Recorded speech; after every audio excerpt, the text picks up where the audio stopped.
I'm Attica Scott, former Kentucky State Representative, and you're joining me today on State Watch Nights.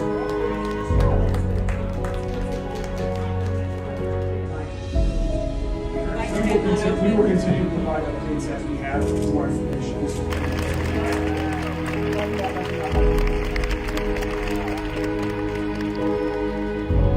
Former Kentucky State Representative, and you're joining me today on State Watch Nights.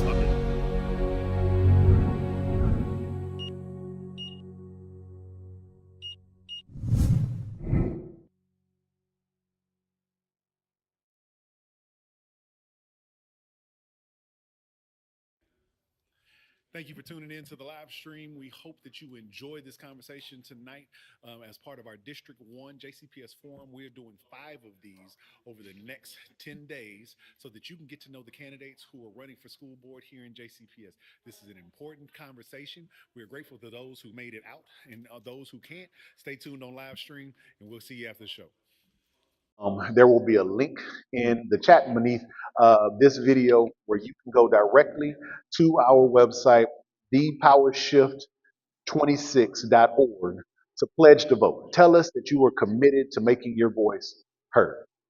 Now, to tonight's event. First, I want to thank the wonderful students and administrators here at the Louisville Central High School. Absolutely, you can give it up for them, who have hosted us, as well as to the district, for making sure that this is possible. All 5 of these district forums will be held at a school building. And that is important because we believe that this is an election about what happens in these schools. So we should be in the schools holding these conversations. We should be in these schools so that people can see the spaces that are going to be impacted by the decisions and the decision makers that we decide on. And so thank you, Central. Thank you, JCPS, for partnering with us and allowing us to host this here in the space. I'm about to turn this over to our moderator for tonight, who is a friend of the league and a great resource and asset to this community, Mr. Gilbert Corsi, who is an anchor at WDRB. Gilbert has partnered with us to host forums in the past, and we are excited to have him moderate tonight's event. He is going to lay out the rules as well as to introduce the participants for tonight and give us all the instructions. One last note, though, before I give it over to Gilbert. We invited all the candidates. We encouraged them to show up so that these forums could be held in front of the folks that they hope to serve. Most of the candidates, as a matter of fact, all with the exception of 3, actually accepted our invitation. That's across all forums. For tonight's forum, there are now 2 candidates running in District 1. Those 2 candidates both had accepted to be here. Currently, and you will see here shortly, that only one of them has arrived and has shown up. You can make of that what you will. What that means, we don't know and have not heard from the other candidate, and so I wanted to make sure that I'm the one who delivered that message. Should they arrive, then we will allow them to continue participating right where we started, but I just wanted to make sure that you are aware. And so we appreciate the candidate who is here for being willing to engage with us to answer the questions that are vital to our community. And so with that, I will now turn it over to our moderator for the night, Mr. Gilbert Corsi.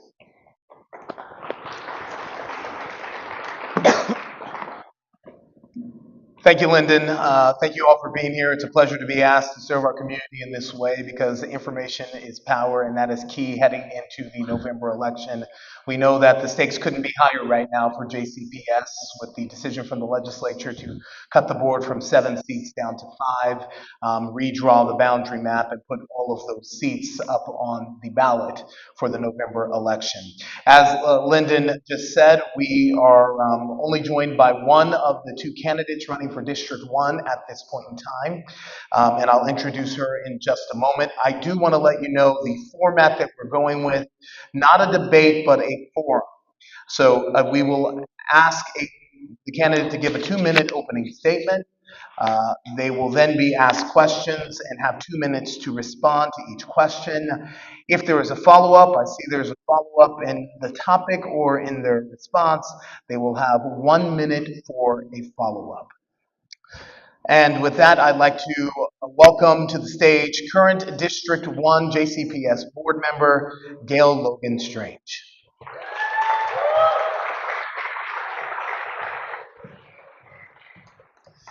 So, I think, Ms. Logan Strange, will you take the seat over to the left, one to the left for me? I'm going to call an audible, and I hope that the league will give me some leeway to do that. Because now with only one candidate here, this becomes more of a conversation and an interview. And so if you wouldn't mind, I'm going to take this off the podium. Ugh. Unravel it a bit. And hopefully I have enough cord to come sit next to you. Because if I'm just going to have a conversation, it's a little preachy to be at the podium.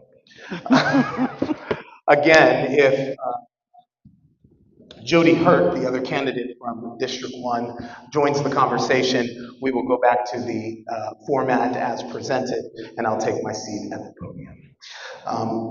Ms. Logan Strange, you have 2 minutes for an opening statement. Well,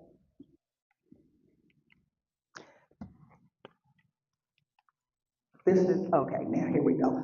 Well, thank you, Gilbert, and I want to thank the Urban League for having me here. And I am the current representative of District 5. You will be District 1. It was previously Yes. District 1, and Gotcha. I'm running for District 1. But Clear as mud, right? Clear as mud. With the redistricting, I'm now representing District 5.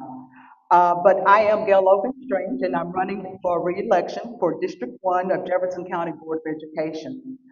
I'm running because I believe public education is one of the most important promises we make to our children, our families, and our community, and that every child in every neighborhood deserves the opportunity to learn, to grow, and to succeed. As a current board member, I have worked to advance educational equity for all JCPS students. To me, that means making sure students have the support, the resources, safety, encouragement, and high expectations they need, regardless of zip code, race, sexual orientation, gender, disability, income, or family circumstances. Our students do not all begin in the same place, but every student deserves a real chance to reach their full potential. I am also running because this is a critical moment in JCPS. Families want strong schools that they can trust. Teachers and staff need to feel supported and heard. Taxpayers deserve responsible financial oversight and transparency. And most important, students need academic progress that prepares them for life after graduation, whether they choose college, career training, military, or entering the workforce.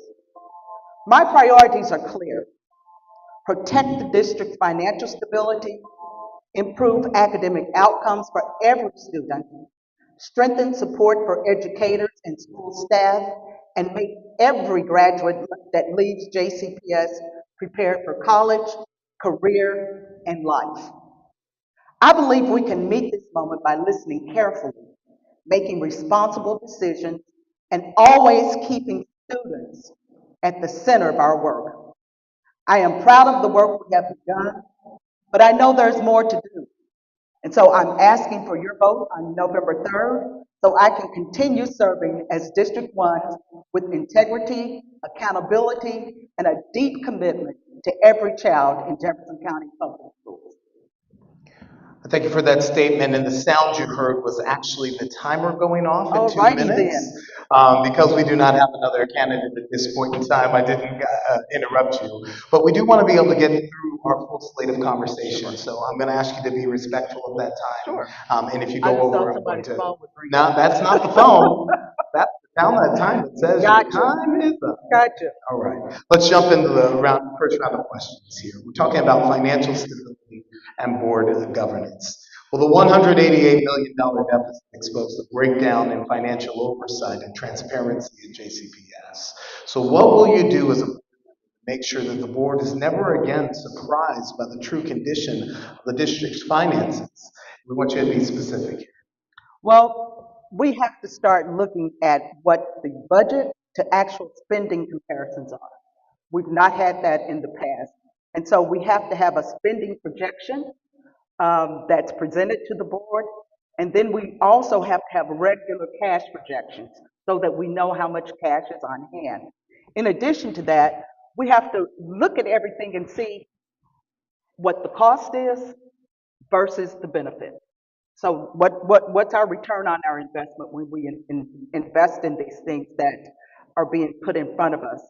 And then even a more stringent budget and review process, which is critical.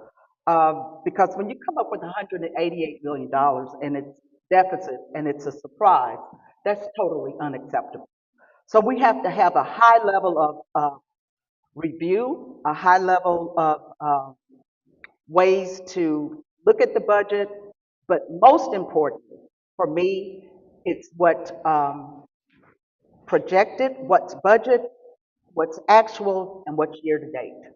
Because you need to know where you are at every interval to make sure you're not running a budget deficit. We know that 188 million was the deficit. The cuts didn't quite make it that far. You guys cut about 130 some odd million from the next year's finances. But the reporting has said that you don't get to a balanced budget for 7 more years. So what specific areas of the current budget would you propose reducing? We don't get, okay, I lost you there, that we don't get to a current budget. You don't get to a balanced budget. budget. There'll be several more years before it's fully balanced. So what specific areas of current spending would you propose reducing? Well, I would not, first of all, I'd look at the contracts. We really need to review all of the contracts that we have to make sure, number one, those contracts are doing what we need them to do. They're bringing the resources that we need them to bring. And if they're not bringing those resources, then why do we need them? Or do we have duplicate contracts? Do we have more than one agency or more than one provider providing the same service? And how much is that costing? So we have to look at everything that we do and hopefully leave staff and schools alone, because that's where we make our biggest impact. And we're cutting staff out of schools. And we know the one thing that's needed most in our schools right now are bodies. And so to be cutting staff, it's not a wise, well, it may save money, it's not wise for the production and the outcome of our students. All right, thank you for that. We'll shift the conversation now to student learning and outcomes. JCPS continues to struggle with persistent achievement gaps between demographic groups. For example, reports show only 36% of students are proficient in reading. So what specific measurable student learning outcomes will you prioritize as a board member? And how will you hold the superintendent accountable if those targets are not met in the first 2 years? Well, numeracy and literacy are critical, because if our children can't read and they can't do math, then they're lost. And that has to happen at the elementary level. For me, a very solid strategic plan has to be put in place. I don't know why this might, a strong strategic plan has to be put in place. We need a roadmap. Where are we going? What are we trying to accomplish? And if we don't have a strategic plan that says, this is where we want to go, these are the measurements that we want, and this is the time frame that we want to do that, then we're floundering. And the superintendent and his staff, everybody has to be held accountable for that, because we owe that to our children. What does accountability look like for you if metrics and measures and proficiency isn't going up in his first 2 years on the job? Well, first of all, his first two, and you're talking about the superintendent's first 2 years? Yes.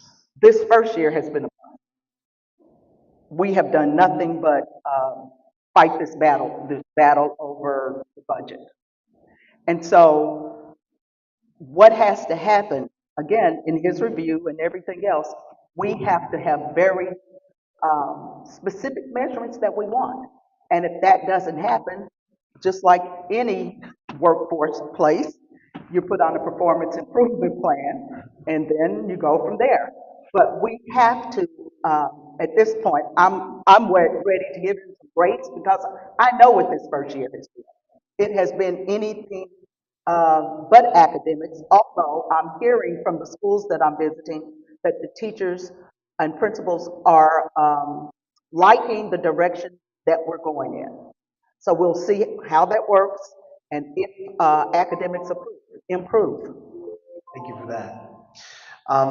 Let's keep it in the classroom here. A recent state audit that JCPS released in July of 2026 indicated that many teachers relied heavily on students working individually on Chromebooks, reducing high quality engagement and instruction materials. First, did you read that report, and what do you believe is a solution for reducing screen time and increasing high quality teacher engagement? I did read some of that report. The report was extensive. Um, More teacher interaction, more one-on-one, which means we have to reduce class sizes, which means that we have to have more teachers, and our teachers have to be better prepared, better trained, which should come from the district level. Better training for our teachers, better preparations for our teachers, and again, bodies in the building. Now, whether that's teachers' assistants, volunteers, whoever it is, we have to get people in there to help our teachers. But first and foremost, we have to make sure that our teachers have the resources that they need to do what we're expecting of them as well. Do you believe that the board should put some kind of floor or metric or number that says no more than X amount of minutes should be spent on a device or a Chromebook? Should the board be that hands-on with classroom instruction? Okay, a board's role is governance. It's not day-to-day operation. And so I would prefer for the teachers, the principals to tell us that rather than the board saying you have to do this and that. Uh, because again, then we are not in those classrooms every day. And so we have to listen to what the people who are in the classrooms tell us. We're going to stay in the classroom. You know, kids are the center of the world. That's what Superintendent Yearwood has said repeatedly. So we have a number of questions around this area. So last week there was some report from WDRB that revealed the Farnsley Middle School agenda that went out at the beginning of the school year. The booklet contained many errors like wrong names for states and the periodic table. So what guardrails from a government standpoint should the district be putting around staff and students using AI in the classroom? Well, AI is meant to be a tool to enhance. AI is not to be the source of all information. So clearly, and we have talked about this in board meetings, how do we use AI? How do we use AI as an enhancement rather than the foundation of teaching? Because it can't replace humans, obviously. And it is helpful, but it has to be monitored. And so we have to know what we're putting out, and especially if we're using AI to do that, some human eyes have to have a look at the final product. The question though is what guardrails, what rules should the board be putting around this emerging technology and how it's used by staff and faculty to educate the kids? Well, again, I am not opposed to using AI. And so the guardrails have to be that regardless of what AI produces, human eyes have to look at that. So at the end of the day, teachers and staff, principals, they're responsible for what goes out of the building. And so rather the board says you must look at it or whatever that final statement is, that final decision is, we need to make sure that AI is incorporated because we cannot leave our children out. Children have to know AI because that's the future of where we're going. But again, it has to be used with discretion. And the board putting some kind of guardrails and policies in place has to happen, how we use it. But again, let's get there because we're not there yet. Let's shift the conversation now to student discipline. Restorative justice, school policy, and the school police system represent two fundamentally opposing approaches to student behavior, safety, and discipline. Restorative justice prioritizes relationship building, repairing harm, and emotional accountability, whereas the school police system relies on law enforcement, security measures, and punitive legal consequences. So, which do you believe is right for JCPS and why? It has to be both and. Restorative justice has to, for me, take priority because students need to have an opportunity to make corrective actions, to say, oh, I did this wrong, let me see how I move forward. But there has to be that partnership between the JCPS Police Department and the safety administrators so that it's not all about the punitive action. It's about helping our students understand this behavior is unacceptable. And so the better partnership there is with the SROs and the police, JCPS police, then the better outcome for our students. And my preference is that JCPS police work with our students more so than LMPD. Because when LMPD works with them, it's on a whole different level. And so I would rather there be this really tight relationship between our SROs and our internal police department to help guide children rather than kick them to the side. How do you think the district's doing in striking that balance between restorative justice and law enforcement? Well, we still have certain number of children being suspended. And again, that's disproportionately aimed toward Black boys. And so when we look at this, if we can, because I don't know the number as far as the data, as far as how many arrests we're having or anything like that, but we do know that the number of guns that have been brought into our schools have gone down, and that I hear anecdotally from SRO officers how important they are in the school because they're able to de-escalate. And the more we have situations that are de-escalated before they need to even get to the JCPS police, the better it is. So I understand that things are getting better, but there's always room to grow. I'd like to frame this next section of questioning around the Frankfurt effect. Thank you, appreciate the jokes in the crowd. I write my own material. So lawmakers in Frankfurt have focused on JCPS. They cut the board obviously down from 7 seats down to 5, redrawing the district map and have put every seat on the ballot in the fall.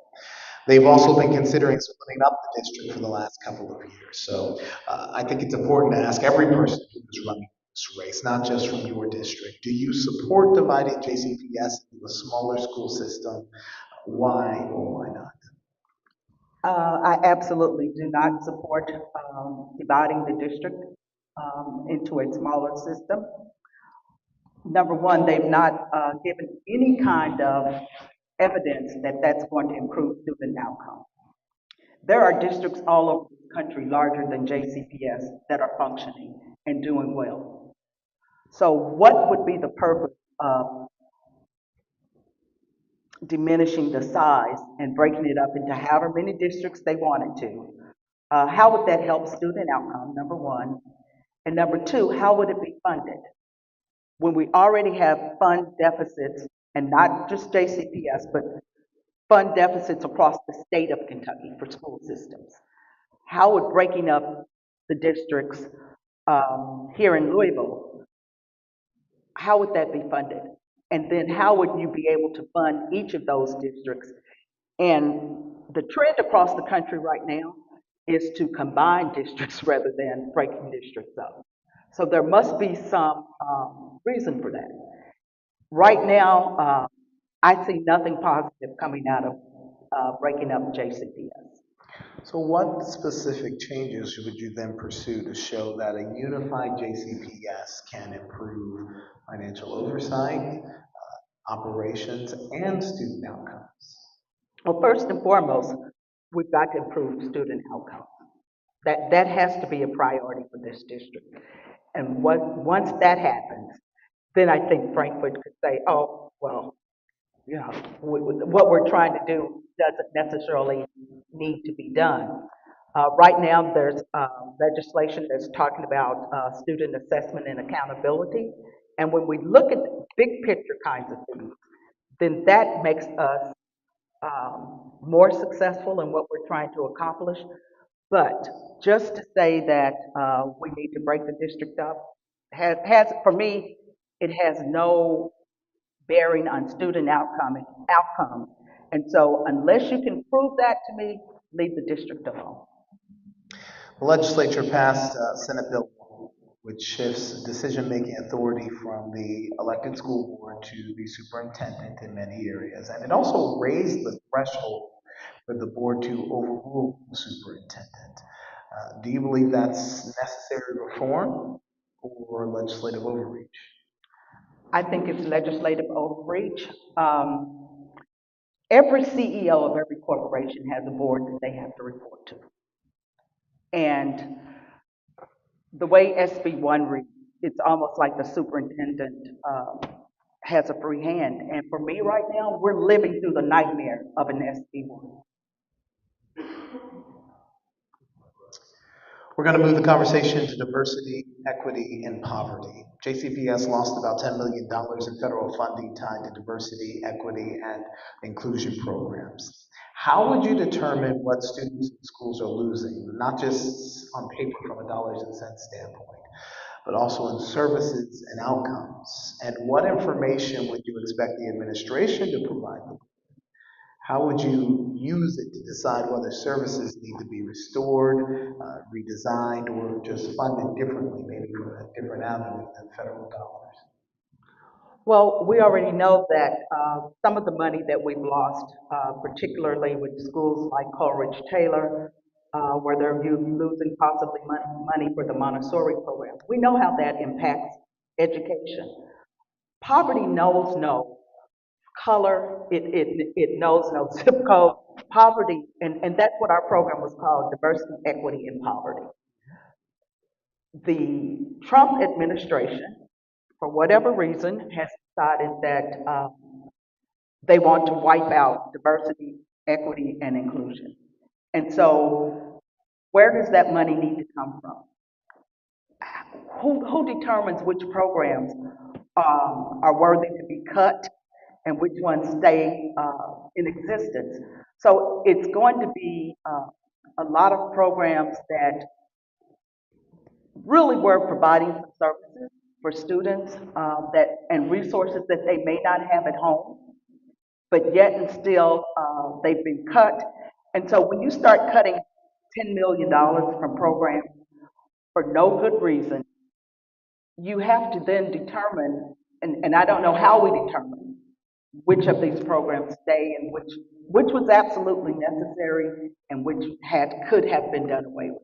So I think you're going to have to look at all the programs that are impacted by those cuts to determine which programs are best and what other revenue sources can we come up with to support those things that were lost. At this moment, I want to press pause and speak to our audience who is here live with us at Central High School. I believe that the Urban League has 3x5 cards that it has passed around. Because we look like we're going to have some time on the back end, we do have several more questions now. But because it looks like we're going to have some time on the back end, we do invite you to write your own questions, and we'll be posing them to Board Member Logan Strange at the end of our conversation. All right, let's get back to it. I want to talk about trust. Public confidence is essential for a successful school board. What specific actions would you take as a board member to build trust with families, with employees, with the community, while maintaining transparency and accountability? Well, I think the word that you use, transparency, we really have to be transparent with what's going on in our systems, what's going on in our schools. How can I trust you if I don't know what's going on? And so for me personally, as a board member, that means me going into the schools in the districts that I represent and building a rapport with the staff, building a rapport with the kids when possible, so that they know they have an ally on the board that they can call. They have my phone number, they have my email address, because it has to be a personal thing. And then we have to do what we say we're going to do. As a board, as a district, if we say we are about turning around academic progress and increasing academic performance, we've got to do that. If we say we're going to be fiscally responsible, then we can't go order something that makes absolutely no sense to have in our schools just because somebody came up with a good idea. We have to look at every item that we're ordering, every purchase that we make at this point to see what is the return on our investment. And so we have to be as transparent as possible. And when we say we're going to do something, we have to do it. I want to go back to organizational stewardship and trust, right? Because the $188 million deficit certainly had an impact on trust for some people in this community. But that issue wasn't on an island alone. So reliable transportation, stable staffing, effective operations, responsible budgeting, they are all directly impacting student success. There are many areas where the school district has struggled at times in recent years.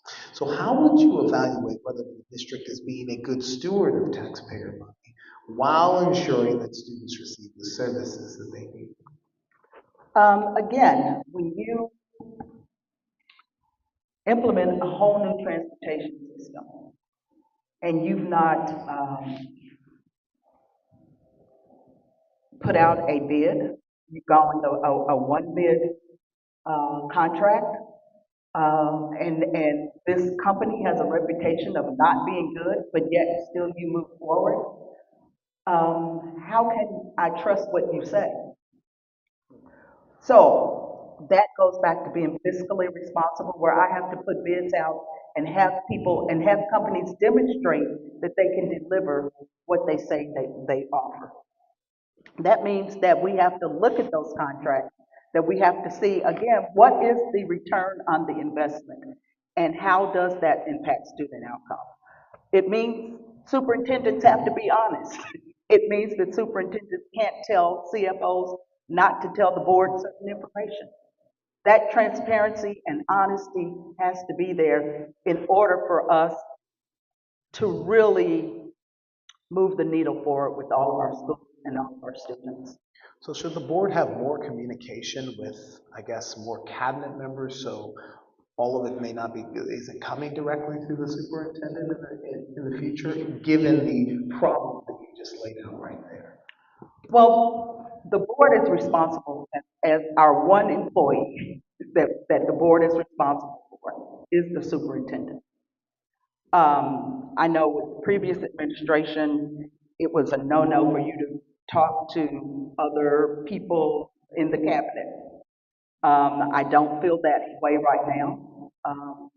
But we shouldn't have to go to those individuals as board members. That information should be readily given to the board. It should be honest and given with honesty. There should be integrity.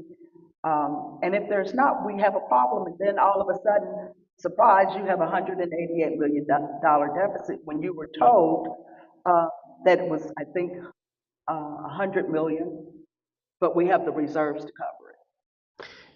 In the Yearwood administration, is there a line of communication with other chief officers? And if not, how would the board be able to not travel down the same road of being kept in the dark if Well, there's not an open line of communication? well, there is a much more open line of communication, but again, the board is responsible primarily for the superintendent. But the board has to now ask questions. When we have these chiefs and cabinet members making reports at board meetings, we have to ask the hard questions. We have to ask for the information that will come up, that will give us the answers that we need to make sure that we're getting accurate information from one point, and that there's enough transparency so that we understand truly what's happening. I want to go now to decision making. School boards often receive input from many stakeholders with differing perspectives. So how would you use student achievement data, financial information, and community feedback to make decisions that are in the best interest of all students? Well, I think you just said it. First and foremost, we've got to use the data. We've got to use our constituency voices, what we hear from our constituency. And then to really prepare ourselves by reading, we get so much information. But you have to read and go through that information to make sure that you understand it. And then that's how decisions are made. So you don't just make decisions in isolation. You really do have to consider various viewpoints and the total amount of information you get when you're making a decision. And I'm going to ask staff members from the Urban League to start bringing questions up to the stage. And with that, I'm going to ask you our last question that I've prepared in advance. So student well-being, student success depends on more than academics. We know that, right? So what role should the board play in ensuring that students attend school regularly, that they feel safe when they're there, they develop positive relationships with adults, and have access to the academic, social, emotional, and behavioral supports that they need to thrive? Well, those are those wraparound services that board members need to make sure that all of our schools have. And we have to do that in partnership with organizations like the Urban League, like United Way, to make sure that those basic human needs that our students have are being met. Because when a child doesn't have clean clothes or appropriate clothes, when they don't have shoes, or whatever the issue is that keeps them out of school, a child cannot learn if they're not in school. And so we have to work in collaboration with community groups, community organizations to make sure that students have what they need to be successful. And then make sure that we have money in the budget for those schools that need the most resources. So when you talk about where cuts have to be made, right? Like, or is wraparound services a maybe because it's not directly related to a book in a classroom, is that somewhere that could be see a reduction? Well, again, what I said was we need to partner with community organizations, and those community organizations do a better job of, perhaps do a better job of providing those wraparound services, because that's the business that they're in. We're in the business of educating children. So we need to make sure that we do what we do best and that we partner with groups that can help us make sure that those services are provided so that our students can succeed. All right, we're going to turn into question now from the audience here. All right, when thinking of the timeline, how the budget carryover occurred after JCTA negotiations, debt was decided to carry over. Do you now see an opportunity for raises for teachers? Sorry, the handwriting. I'm in a room of educators, and the handwriting was rough on this one. Because I need the bottom line question. Raises for teachers is the bottom line question. The bottom line question. Well, we worked in partnership with JCPS this year. But as a trained educator, I'm always going to be in favor of giving teachers money. And when I say money, I mean paying them fairly. Um, I have a corporate background, I don't want to keep saying that. But what I recognize is that when I performed well on my job, I got a bonus. When teachers perform well, they don't get bonuses. Why not? What's to say that a teacher who can really turn a school around or turn a class around as a part of their review process, that some kind of compensation shouldn't be given to them? Hasn't the district used bonuses and incentives in the past, or We, is that we, other school systems? not in the sense that I'm talking about. All right, There were incentives for working in certain schools, but not necessarily tied to performance. it wasn't tied to the state test results? Okay, all right. All right, this one is written a little bit more clearly. Thank you, appreciate it. What should collaboration between the leadership of the school district and the community and affected stakeholders look like? Again, you need to know how to reach us, and then we need to reply. And that sounds so overly simplified. But if we're not communicating, and if I'm not listening to you, how can I best represent you? So there has to be open communications. We have to talk to each other, so that there is that collaboration. Did the superintendent brief the board before he reported stipends for faculty in lowest performing schools? Did he what? Did the superintendent brief the board before he,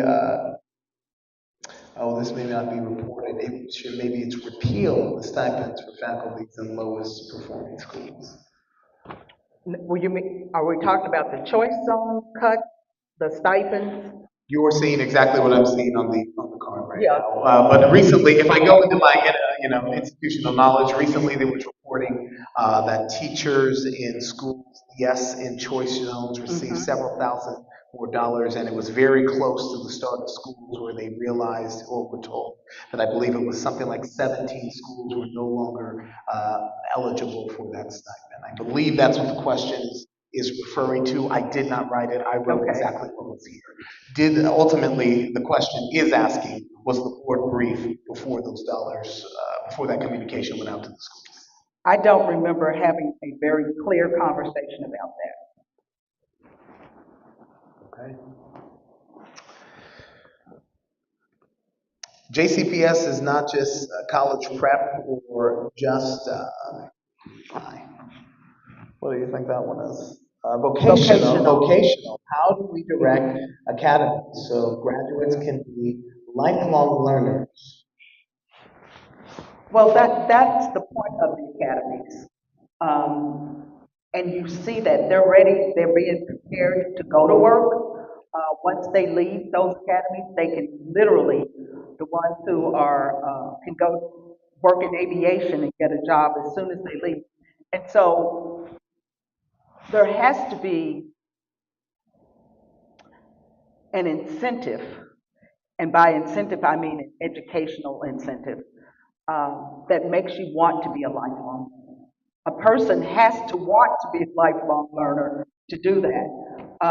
And so hopefully their experience while they're within JCPS is so challenging, is so robust, that they want to be a lifelong learner. All right, this is going to be my last audience question here. Do you believe that Black students are actually the lowest performing or lowest learners in the district? What do you base your belief on? No, I don't believe that. The numbers are showing, we definitely know that we have an achievement gap. Now, the question is why and how do we improve or close that achievement gap? But for me to sit here and say that I believe Black students are lowest performers / learners in the district? absolutely not. Statistically, the scores are lower, but Mentally, absolutely not. And with that, that's going to bring us to the close of our conversation for tonight. In the rules at the beginning, this was set up for a 2-minute closing statement. So I'm going to give you the floor and the opportunity to do that now. All right, Gilbert. Well, thank you. Again, serving on this board has been an honor for me. And it's an honor because I have a passion for learning and for seeing all children do well. To just say, go to school, graduate, get a job is not enough. Every child needs to be challenged. They need to know that somebody is the champion for them. They need to know that people have great expectations. And that's what I think our children don't hear enough of, that I expect greatness out of you. And when we tell our children that and allow them to live up to our expectations, then we see a change. We see a change in performance, and there is no reason that every student, every school within JCPS, and every student within JCPS should not be excelling. And so, for me personally, that's what I'm holding the superintendent to, feet to the fire. One of the reasons I voted for him was his track record of changing the trajectory of districts, turning districts around academically. And so I expect nothing less. And that's where we need to go. And so I hope you will vote for me on November 3rd so that I can get with my fellow board members and other colleagues within the education system, get this accomplished because we have got to make our school system great. Gail Logan Strange, we appreciate your time. Thank you so much. With that, I'd like to turn it back over to Felicia Newman. Thank you very much. We appreciate you also. Thank you, Ms. Strange. You're welcome. For attending. I want to tell you thank you for coming back. We have 4 more JCPS forums for the remaining district. Hope you come up there. Tomorrow we're at the voice. We'll hear from the 4 candidates that RSVP, hopefully, they can. And I hope y'all tonight, they might remember to These are the undeniable facts. We are here today as a result of an election. If you show up, you have power. You have power if you show up. Anything that you are concerned about, any worry that you have for you and your family, we can tie it directly to a vote into an election.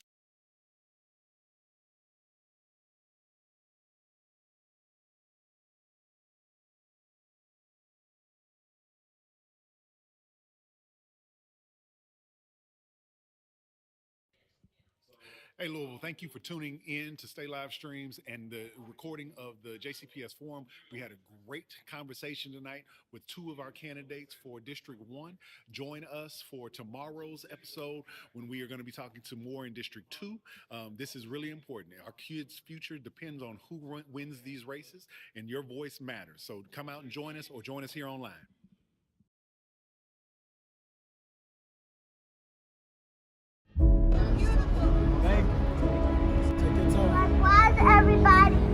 Hey y'all, I'm Attica Scott, former Kentucky representative, and you're joining me today on Stay Live Tonight.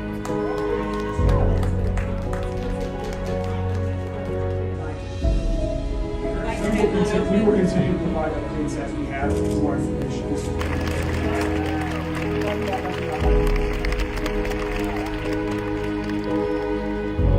Former Kentucky State Representative, and you're joining me today on Stay Live Streams.